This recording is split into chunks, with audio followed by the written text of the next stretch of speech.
The good news is Donald Trump has officially integrated his cabinet. Oh no, slow down. No, don't pack your things. Don't pack your things. It's not you. I know. Stay strong, brother. Stay strong.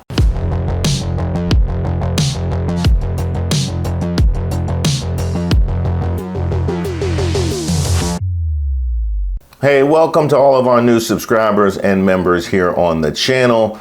My name is Reese Waters and I'm troubled. Byron, you want the good news or the bad news? Okay, well, let me start with the good news. The good news is Donald Trump has officially integrated his cabinet. Yeah, I know. Yeah, Secretary of Housing and Urban Development. I know. Yeah. Ben Carson had that gig. Yeah, it must be one of those black jobs that he was talking about. He's gonna tell him that the job he's currently seeking might just be one of those black jobs. One of those black jobs. He was looking at the roster and he was like, "Does that say urban? Oh, I know what we gonna do with this." Yeah. He. Oh no, slow down. No, don't pack your things. Don't pack your things. It's not you. I know. Stay strong, brother. Stay strong. I know, man. It hurt me too. Come here, man.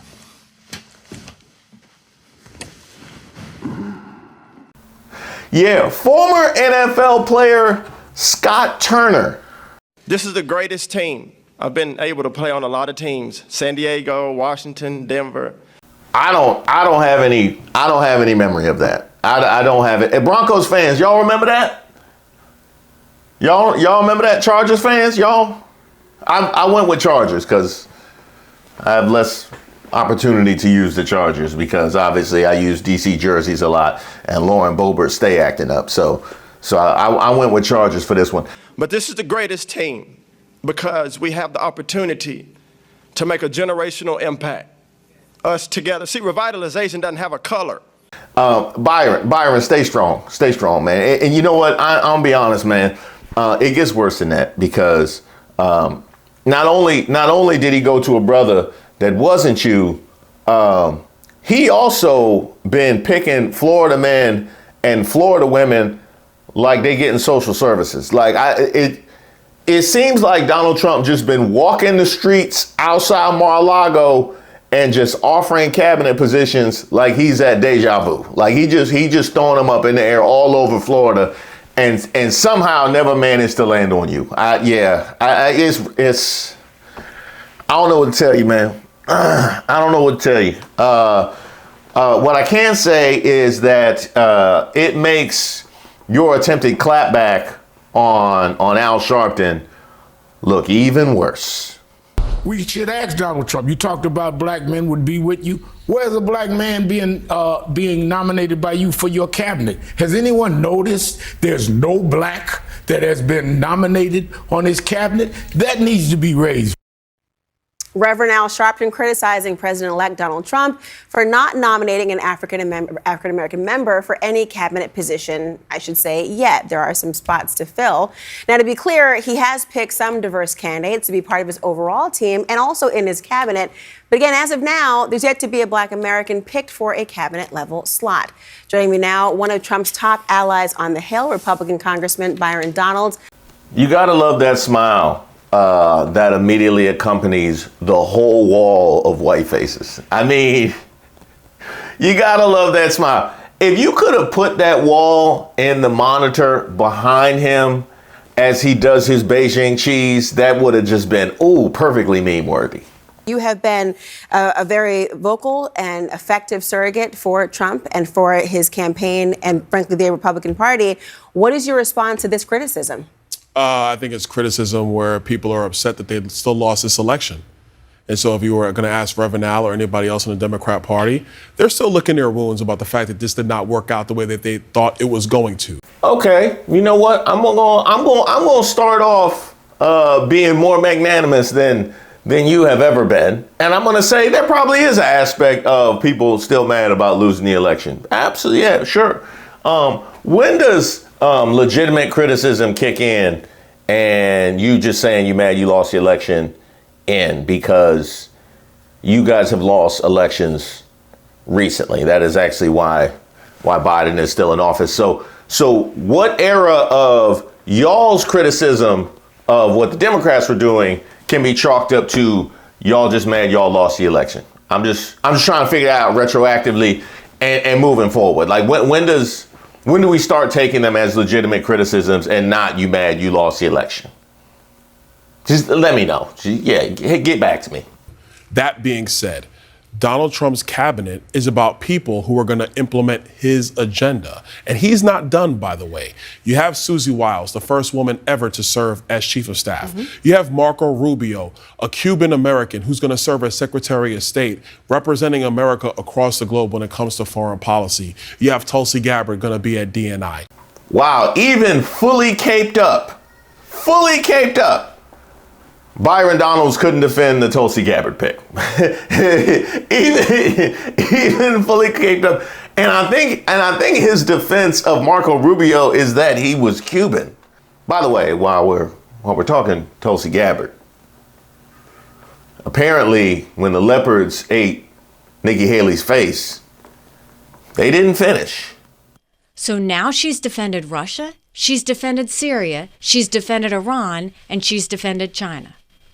No, she has not denounced any of these views. None of them. She hasn't taken one of them back.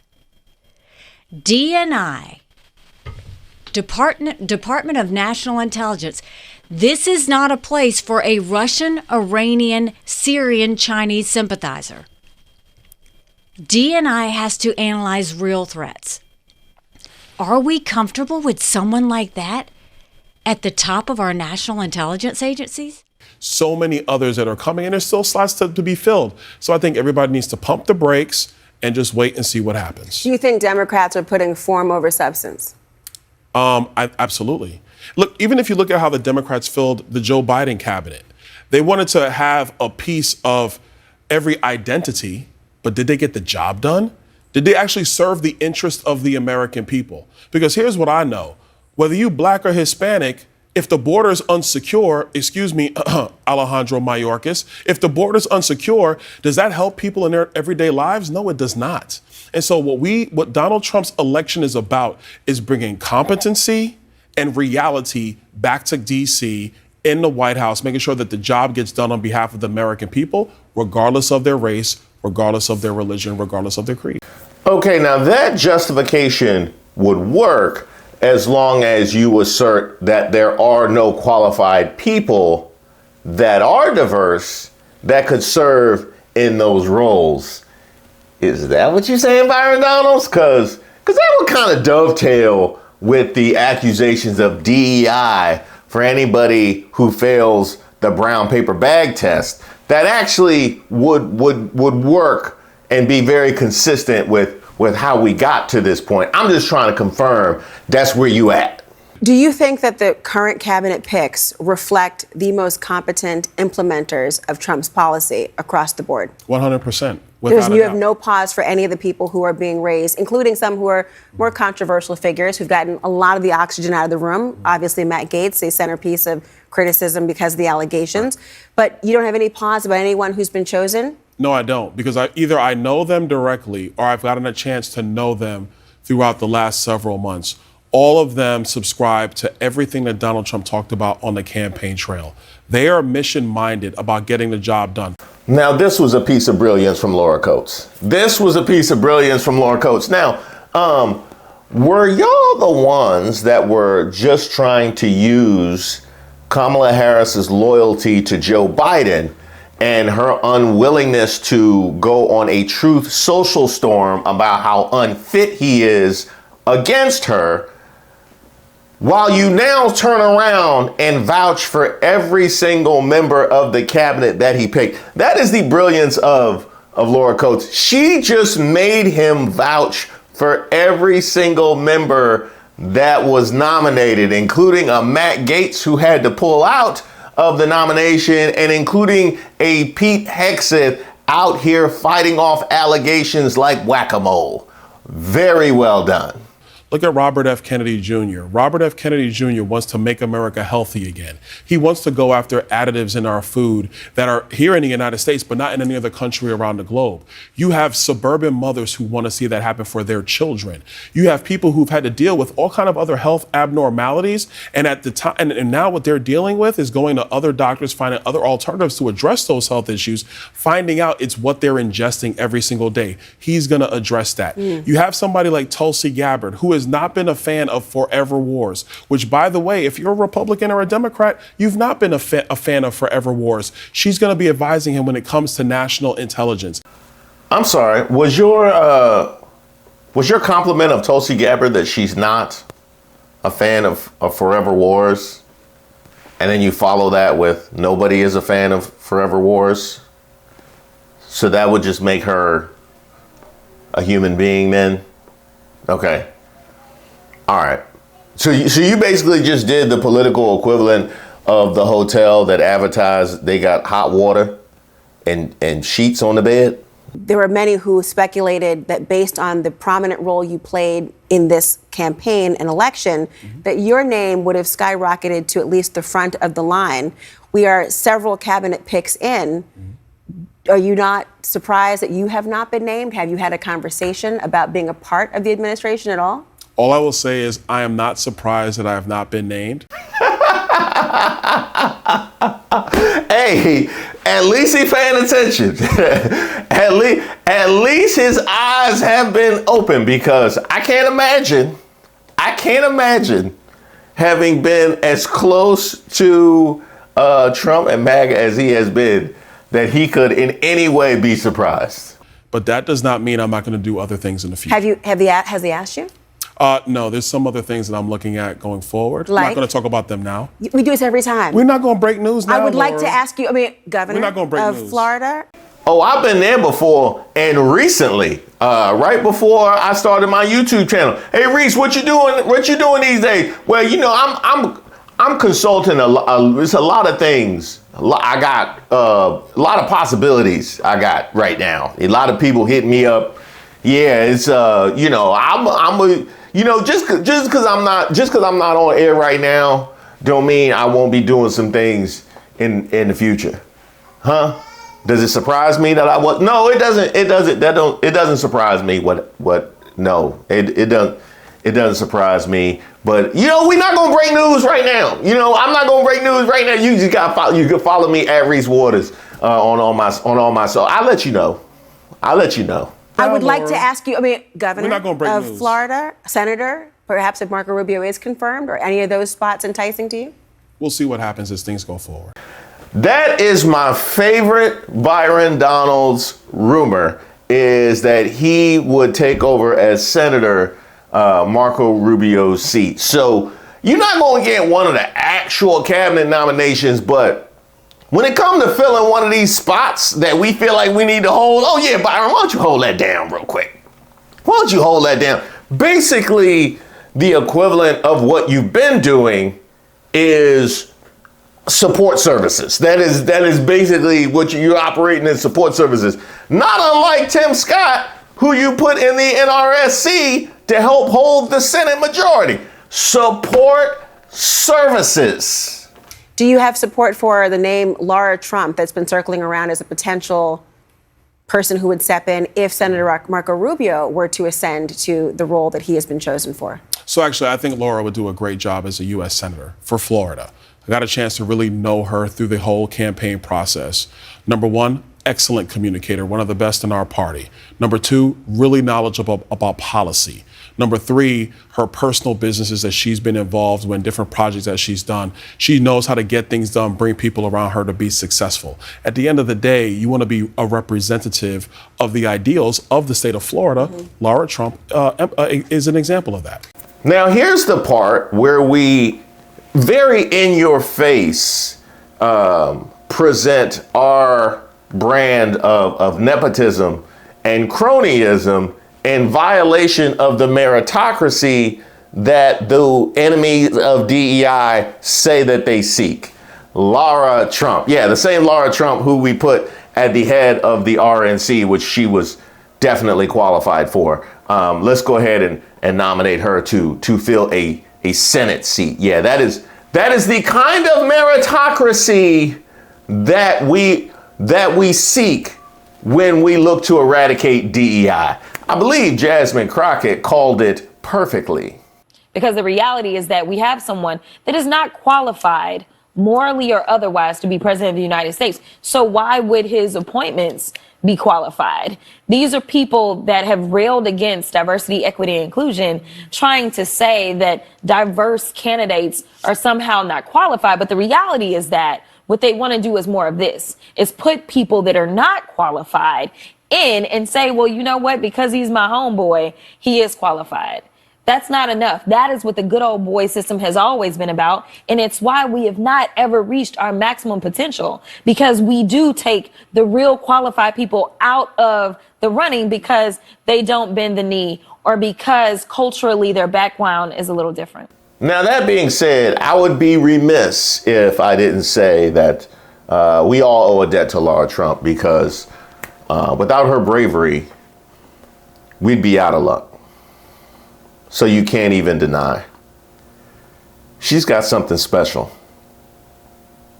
Without your bravery, we're all out of luck. No, this can't be denied. You gotta be special. So just to be clear, and I remember the barbershops you had gone through, you talked to many black voters, black male voters specifically on the campaign trail. Oh, I remember that. I definitely remember that. Wesley Hunt, for a year, spent a year living in Robert E. Lee Barracks. Every single day that I walked beneath that threshold, I looked up and saw that name and thought to myself, damn, this is a great country. You don't forget about where you're from. Don't I never- paint us a picture. Don't tell us that we can't educate our kids on the opportunity. We're talking about vouchers. You're talking about things that's still going to cost them more money. Let them fight. Let them fight. No, They have not chosen to release the report that was compiled by the House Ethics Committee on former Congressman Matt Gaetz. Right. Do you think the report should be released, if not publicly, to the Senate so that they can have in a fulsome review in their role to advise and consent? Well, actually, no, I don't, and here's why. A couple of things. First of all, we all know Capitol Hill leaks like a sieve. If the Ethics Committee sends that report over to the Senate, you'll have some Senate staffers somewhere in some office will put it out, and that's frankly inappropriate, because the rules of the House and frankly the rules of the Senate are clear on this. If you're no longer a member, those reports do not get released to anybody. Which, by the way, is disgusting. That by the way, is absolutely disgusting. It makes sense that would be the way that things are done, because that is the way that politicians can protect themselves and protect one another. It makes sense that they haven't been pushed to make these things public. As the people, this is something that we should object to. The FBI already looked into these allegations over 3 years. A long-running investigation, and there were leaks out of the Department of Justice during this investigation. But what did Merrick Garland's DOJ, or frankly, at that also when it started, Bill Barr's DOJ do? They didn't bring any charges. There were no charges here. So I think we got to be careful. Do we just want to be salacious because it's great to take somebody down or it's good for news headlines? Or are we going to make sure we're serious about making sure somebody like Matt Gaetz goes into the job of Attorney General to make sure that the DOJ is doing its job for the American people, not for the politicians here in Washington, D.C. Now, what we have here is the logic that we see often from criminal justice organizations that will tell you to trust us, but no, we're not going to give you the information. See, the thing about transparency is it allows some peace of mind. That is a way you build a bridge of trust. So you gonna sit here and tell me, do you just want salacious details and allegations out there, or do you want to secure that's out there already? Okay, the allegations are already public. So that's nothing that's going to all of a sudden appear for the first time by virtue of the investigation becoming public. The investigation becoming public can either confirm or refute the allegations that are already public. That just provides some transparency. That's a nice try for you to try and convince me that making the thing public actually would bring more things into question. That is a very nice try. And it will probably work on anybody that didn't kind of just understand the meaning of words. It probably would work on them. So I understand why you would go with that. The same could be true and the conclusion different, to suggest if the report is somehow baseless or it's based on unfounded allegations or is entirely critical of the Department of Justice, as has been alleged by Matt Gaetz and others, then that very argument and seeing the report could buttress his confirmation. Why not just see the report? It could be helpful to Republicans who want to confirm him.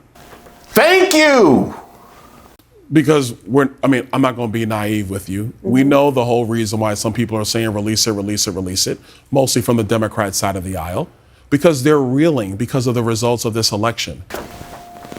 Here we go. Yeah, we can be expecting a whole lot of this brand of deflection moving forward. So that is the reason why people got it. Okay. All right. Got it. Their party is massively divided on which direction they should go. Republicans also want to see the report. Some have expressed that. This is fair.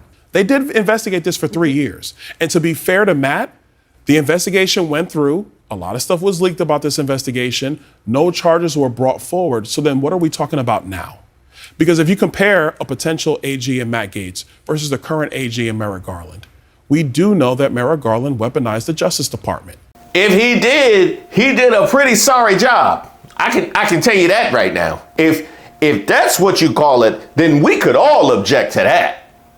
No matter how anybody might feel about it, there was not an even application of the law with Merrick Garland as Attorney General. And they, of course, vehemently disagree with that characterization. They can disagree all they want, but they're wrong. They do.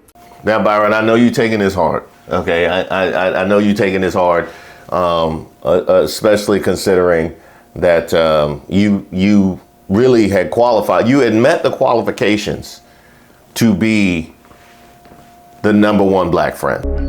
I met the criteria to be selected, but I wasn't. Like you really have met the qualifications, and apparently Donald Trump was out here seeing other black friends behind your back, and that can be tough.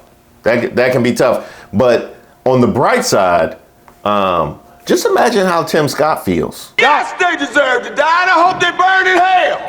And with all those people out of Florida, you got all the freedom to do dirt all over the state. Yeah, ain't nothing but DeSantis left. I think your best move right now would be to try and preserve the DEI in the government, in the federal government. That would probably be your best. I would change that vote on that one. I would probably change that vote on that one. Thank you guys so much for watching the video and supporting the channel. Like a lot of you, I'm moving forward one day at a time. A little unsure of exactly what our world will look like. And as far as I'm concerned, that means the media landscape at large, but specifically here on YouTube. And one thing that I did want to do was try and ensure that I could connect with you guys regardless of our evolving world. And two ways of doing that. One is my mailing list. And I send out a newsletter every so often, and you can sign up for my newsletter and get added to the mailing list by sending me an email at reese@reesewaters.com, or you can just sign up at my website, reesewaters.com. The second way is memberships. We launched memberships and it's gone extremely well. I'm trying to drop more and more membership content every single week. And you can find the link for membership in the description to all of my videos, including this one. And that gives me the ability to put out content and connect with you guys completely independent of the algorithm and who's in charge and who's deciding what topic and issue to favor and what to suppress. And so that is something that I think will become significantly more impactful as we move forward into a second Trump presidency. So I got the newsletter and the mailing list. You can sign up on my website. And I also have membership. The link is in the description to this and every video. Again, thanks so much for being a part of this channel. We're going to ride it till the wheels fall off.